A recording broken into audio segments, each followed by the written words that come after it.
સાબરકાંઠા ખેડબ્રહ્મામાં ગઢડા શામળાજીમાં યોજાયેલ ચૂંટણી પ્રચાર સભા જ્યાં સાંસદ શોભનાબહેન બારૈયાએ રાધાકૃષ્ણને કેન્દ્રમાં રાખીને મંત્રમુગ્ધ કરતી રચનાને રજૂ કરી।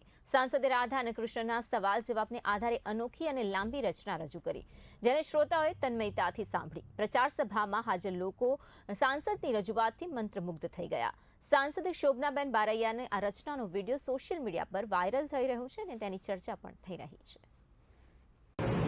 દ્વારિકા में कोई तने पूछे कि कार बोली गोकुल में कोण हती राधा तो शू जवाब दईश माता तारू तो नाम तने याद नहोतुं तारू तो नाम तने याद नहोतुं तेदी राधानुं नाम हतुं कोठे ए खकराना पटराना કેટલાય હતા તોય રાધા રમતીતી સાત કોઠે એ રાધા વિના વાઘણીના વેણ નહીં વાગે એવા સિદ્ધને ખાધા તો શું જવાબ દઈશ માતા।